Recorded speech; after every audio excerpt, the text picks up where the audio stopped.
At approximately 10 a.m. on the 14th of March 1973, a volunteer civilian observer noted that high-ranking officials from the Prison Officers Union were gathering at the entrance of the Massachusetts Correctional Institution at Walpole. Rumours had been circulating for days within the prison that the officers were going on strike. In the week leading up to the strike, observers noted again and again how both inmates and officers lived under psychologically stressful conditions of fear and uncertainty. The physical conditions inside the prison were intolerable. As a result of both protest and neglect, many cell blocks were ankle-deep in trash and corridor walls were stained with feces and urine. Instead of sending in the state police, Commissioner John Boone turned over the management of the union to the newly formed and elected Prisoners' Union, the Walpole chapter of the National Prisoner Reform Association, a skeleton crew of officers and trainees from other institutions and civilian observers. Let's talk prison, justice, and abolition. Part 1. Uprising. 2020 has been a bumper year for upheaval. A global pandemic, protest and backlash against institutional violence, and mass unemployment have led for calls from across the political spectrum for reform. Popular violent uprising has forced our leaders to listen to calls for change, one would hope. A movement to defund the police has been seemingly successful in multiple major US cities. The Seattle City Council has moved to slash the police budget by over 50%. The LA City Council has moved to defund the police by over $150 million for the next fiscal year and redistribute that money to social services. And the NYPD budget will have $1 billion diverted from it, which is a sixth of their regular operating budget. So, small steps. The COVID-19 pandemic has irreversibly changed how many people view unemployment, how we view employment, and how we treat those out of work. When millions of people have no access to the cogs that turn the economy, how does that economy function? In Australia, my home, the government was forced to double the unemployment benefit when an extra million people suddenly needed it, after years of claiming that the meagre allowance was enough to live on. The United Kingdom created a wage subsidy that covered 80% of the regular wage for 9.3 million people because sending them back to work would have irreparably destroyed lives. Singapore's COVID stimulus amounts to 11% of their GDP. But the prison industrial complex has been shocked into inaction. The Australian Human Rights Law Centre has called for an immediate drop in the number of prisoners incarcerated due to the massive risk inherent to keeping huge amounts of susceptible people in confined close quarters. In a direct quote, almost 1/3 of people entering prison have a chronic medical condition like asthma, cancer, cardiovascular disease, diabetes, or live with a disability. Just a few days ago, 2 of Victoria's largest prisons were exposed to the virus. COVID was found in US prisons as early as March, putting millions of people in danger of contracting the virus. That's how viruses work. Academic studies of prior viruses and pandemics show this clearly. San Quentin was hit hard in the 1918 influenza outbreak, with more than half of the population hit by the virus in the first wave. Prosecutors in the US were already thinking ahead here, calling for reduced sentencing and reduced admission into the already crowded prison system, which begs the question, why are we putting people there to begin with? Why do we keep people locked away in dangerous environments? Why is there seemingly no other option? No other solution? Well, we only ever hear about rising crime from politicians who want to get more police on the streets and more criminals behind bars. But why that? Why behind bars? Why that specific punishment? Out of all of the possible sentences that we as a society over millions of years have come up with, why is that the one that we come back to time after time? Part 2. A history of prison. The historiography that exists on Walpole, while both limited and controversial, is embroiled in a philosophical conflict over what it means in a democracy for a group to become an object of care or custody. For some, the events at Walpole are exemplars of Hobbesian anarchy and bureaucratic failure. This account usually takes one of two forms. Either a call to increase law and order within prisons, or a push to reallocate goods and services to the task of treatment. In other words, inmate participation is understood as a symptom of a failed treatment or controlled regimen. Call this the conventional liberal narrative. However, an alternative account emerges from a close reading of the Walpole episode. In this narrative, Walpole is an experiment in participatory democracy and community control. Call this less familiar view the radical narrative. The most well-known set of legal codes from the ancient era is the Code of Hammurabi, written about in 1750 BC, in which the punishments were based around lex talionis, or the law of retaliation, an eye for an eye. The convicted must be penalized to a similar degree to the injured party. This system of punishment can also be found in Israelite Mosaic law, in the Quran, in the Qisas, and in the Indian Mansumariti. It fell out of favour amongst the Mediterranean nations during the classical period, when the Greeks and Romans moved towards a system of monetary compensation, and in the cases whereby an individual could not pay those fines, they were imprisoned. Roman society is the first recorded state to use prison as a form of punishment, rather than just detention. The Mamertine prison was held in the sewer system beneath Rome, where the prisoners were held in a huge network of dungeons infested with human waste. In many cases, prisoners were also sentenced to slavery as punishment, imprisonment and hard labour with no recourse. In the Middle Ages, the imprisonment of criminals, both petty and political, was carried out to lend legitimacy to authority, from the king right down to local city councils. The right to imprison was key to power across medieval Europe, so it's no shock that major proletarian uprisings throughout this period target prisons for destruction. See Wat Tyler's rebellion and the storming of the Bastille. This right was seen as key to power and inexorable once power was ceased. But these medieval prisons were mostly designed as holding centres for prisoners awaiting trial or, again, debtors unable to pay up. The imprisonment was not designed to be punitive, nor was it designed to be rehabilitative.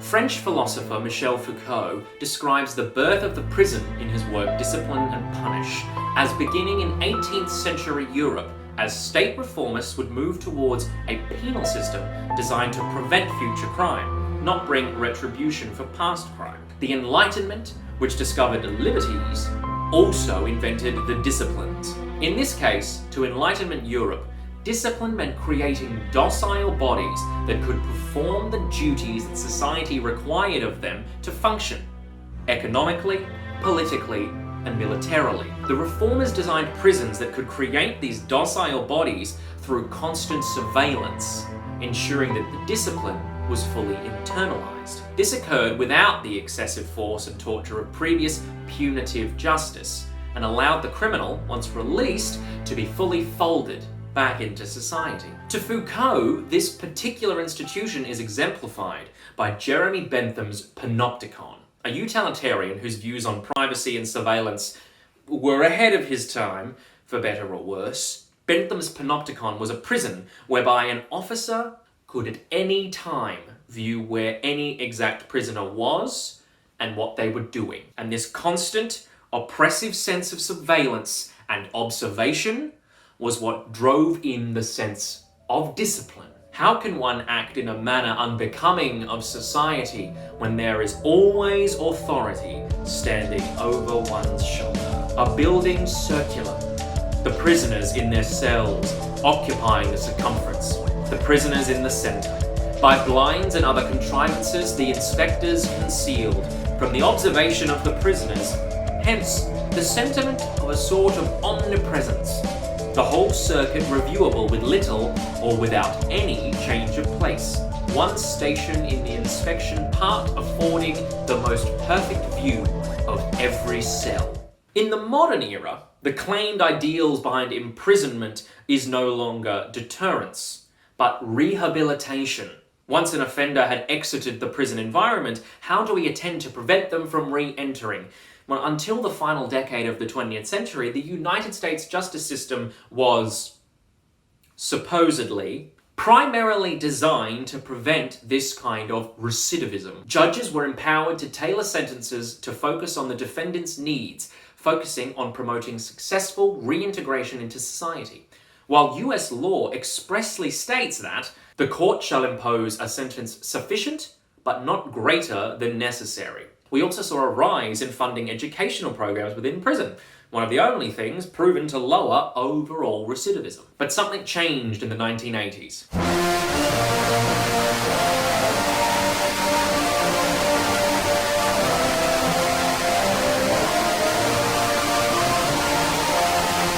A prison sentence was no longer about rehabilitation. Mandatory minimum sentencing and 3-strike laws, introduced ostensibly to reduce drug-based crime, ended up sending thousands of non-violent offenders to prisons for decades. And this is not a uniquely American problem. The issue of mass incarceration may be, but these kinds of laws exist in Australia, Canada, the United Kingdom, Germany, New Zealand, and many other common law democracies, and do nothing but remove the ability for judges to tailor sentencing in a way they see fit, or in a way that suits or matches the specifics of the crime committed. Prison labour, a topic far greater than the time I have for this video, is run in a privatised system which derives massive amounts of capital off the backs of functional slaves. Now, you may see all of this as not necessarily a good or a bad thing, depending on your ideological view of the world, but what you cannot deny is that it has led to millions of people behind bars around the globe, and it has a negative effect on recidivism. So it would seem that being imprisoned and stripped of the rights that liberal democracies deem inalienable doesn't necessarily have the deterrent or the rehabilitative effect that they had once hoped. So what is to be done? Part 3. Abolition.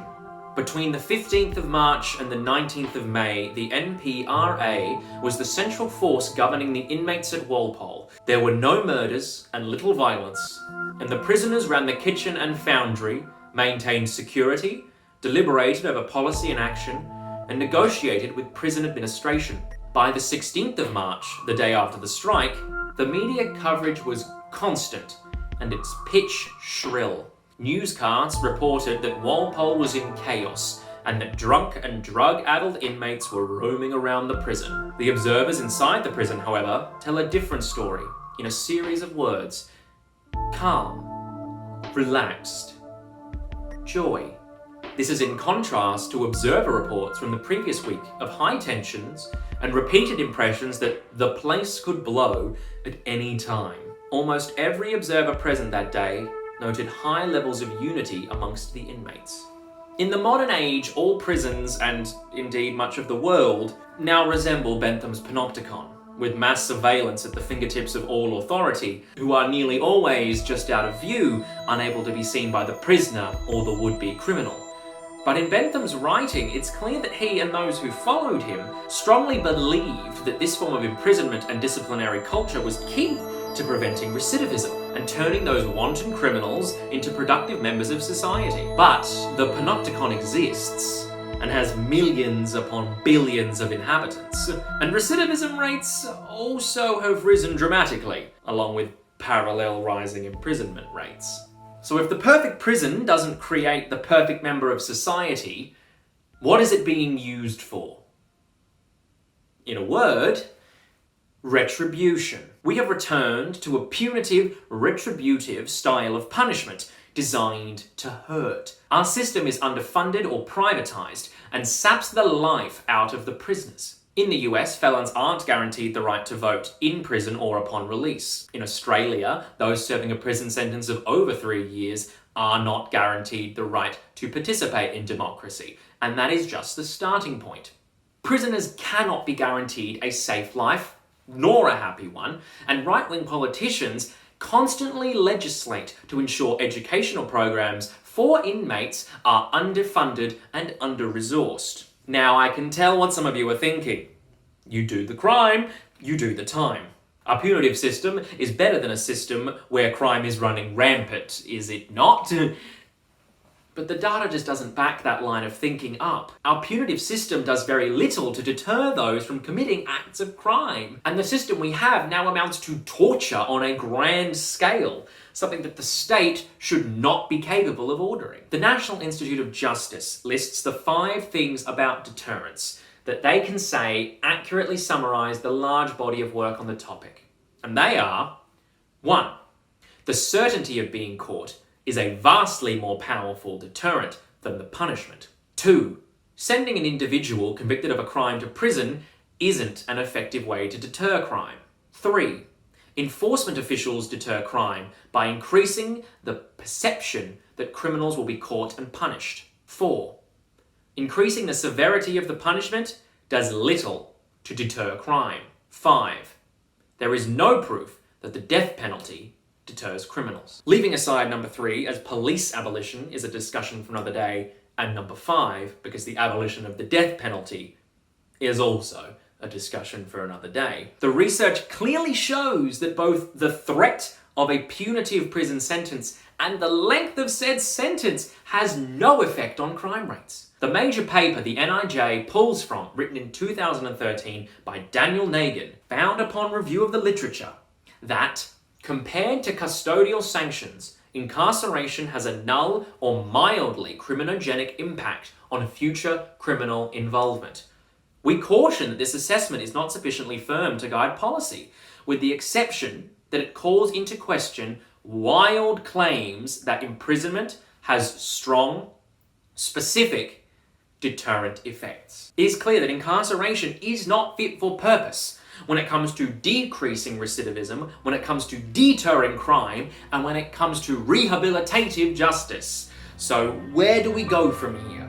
Well, Angela Davis, Professor Emeritus at UC Santa Cruz, asks you to imagine a world without the prison industrial complex entirely. My question is, why are people so quick to assume that locking away an increasingly large proportion of the US population would help those who live in the free world feel safer and more secure? Davis is one of the foremost voices on prison abolition. The idea that we should move towards a social order that does not rely on the threat of sequestering people in dreadful places designed to separate them from their communities and families. Her arguments stem from the fact that people of colour have a far greater chance of going to prison than they do from getting a decent education, that there are twice as many mentally ill people in prisons than there are in mental health facilities, and that tough on crime initiatives, like the ones we focused on earlier, did not produce safer communities or a significant drop in crime, but did increase the number of prisons and dramatically increase the number of prisoners. As we lock people behind brick walls and iron bars, we no longer see them as people, only criminals, and are blind to what happens to them behind bars. Davis says that we need to move from punitive justice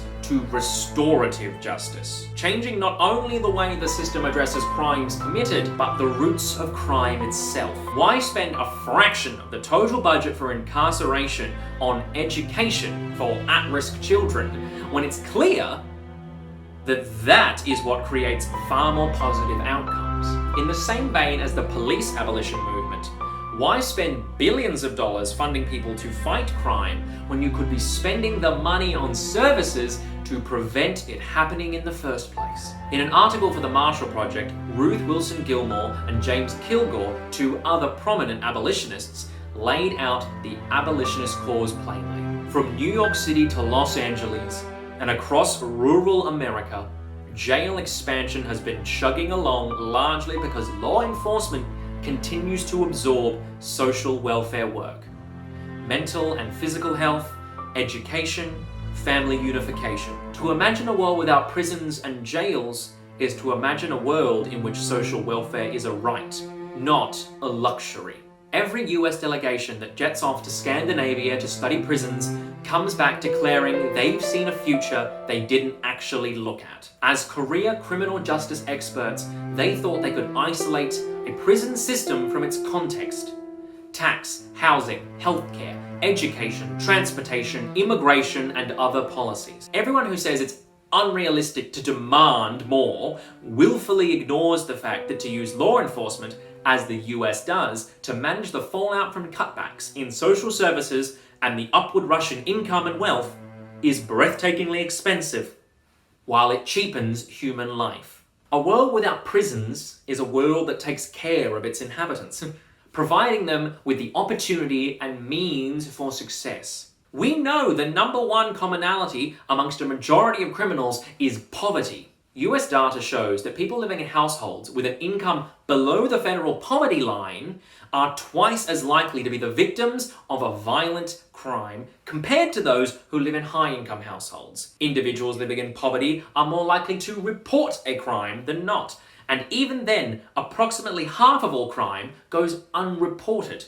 Controlling for race, white and black Americans living in poverty experience the same high levels of violent victimization that does not occur in higher income groups. And you can tell from the stats, or at the very least the subtext, that it isn't higher income individuals victimizing the people in poverty. So, what happens if you solve poverty? We live in the richest nations on earth, and the COVID response proves that the money is not the issue that conservative politicians always say that it is. In Australia, the Conservative government doubled the unemployment benefit and subsidised wages throughout the crisis. The UK furloughed and subsidised wages for millions of people. As a society, we have produced enough food to feed 10 billion people. Poverty is an easy fix. Next, homelessness. Now, that is an easy one. Research shows that when you give people permanent accommodation,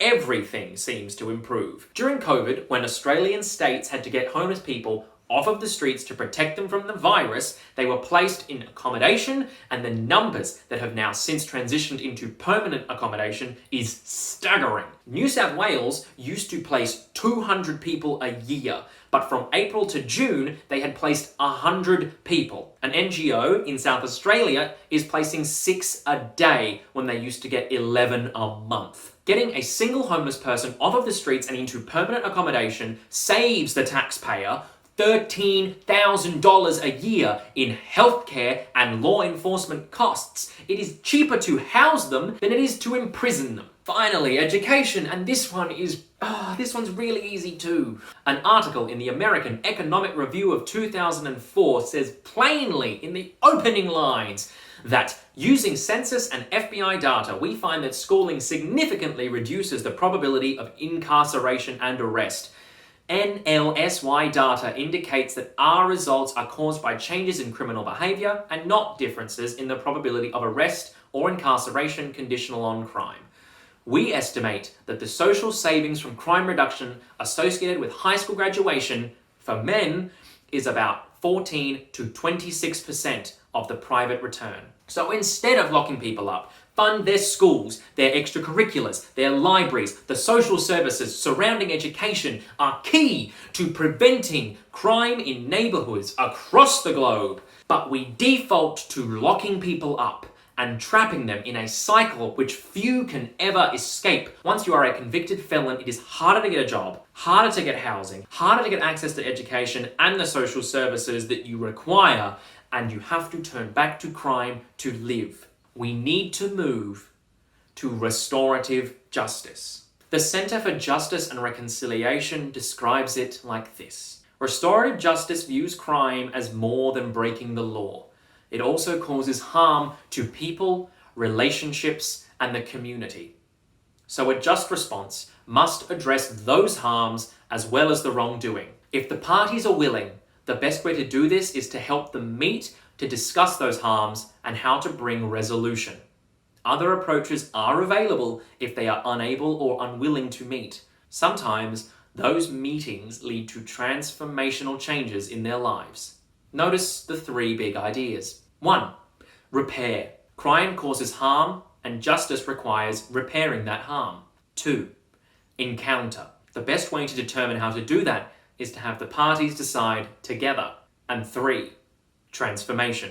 This can cause fundamental changes in people, relationships, and communities. Instead of solving individual violence with state violence, we are solving it through cooperation and transformation.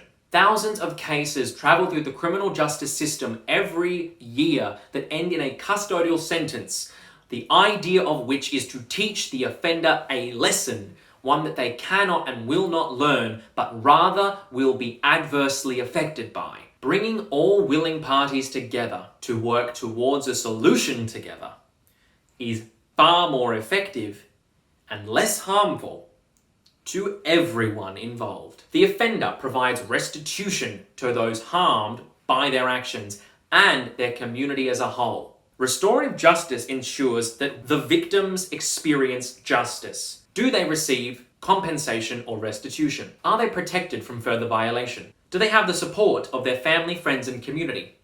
Do they have a voice in the process? The offender experiences justice. Do they understand and take responsibility for what they have done? Are they provided opportunity to make things right? Are they encouraged to exhibit changed behaviour? Do they have needs that require support? Is the victim-offender relationship addressed? Is there an opportunity for a meeting? Will the meeting be therapeutic for both parties? Are community concerns taken into account? Is community protection addressed? Is there a need for restitution or symbolic gesture to the community? And finally, is the future being addressed? Is there a provision for solving the problems that led to this event? Is there provision for solving the problems caused by this event? Is there a provision for monitoring, verifying, and troubleshooting the outcomes? Now, this may sound like airy-fairy, whiny SJW snowflake bullshit, but it is backed by science in a way that punitive incarceration never can be. A 2007 meta-study of all research projects concerning restorative justice in England over 2 decades found that overall positive results were found for both victims and offenders. The victims had a greater ability to return to work and normal daily activities. There were no cases of offenders verbally or violently attacking their victims, and it led to reduced fear of the offender, lower perceived likelihood of another offence, an increased sense of security and greater sympathy for the offender and their supporters. Similarly, multiple studies show a decrease in recidivism rates where restorative justice is applied.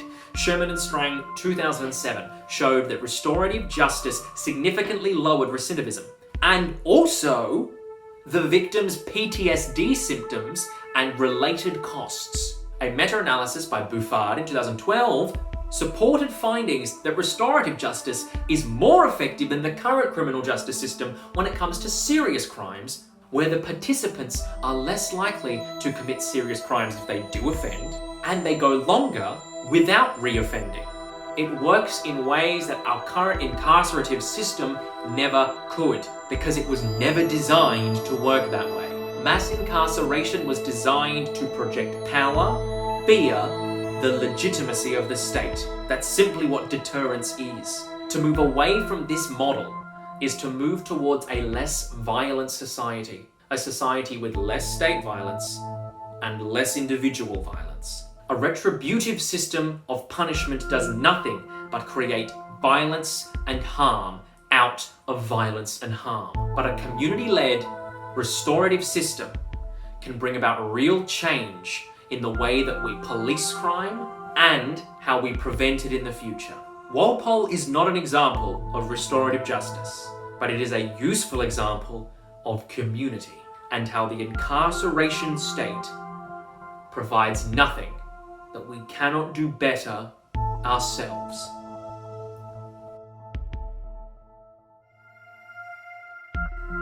Dangerous limits have been placed on the very possibility of imagining alternatives. These ideological limits have to be contested.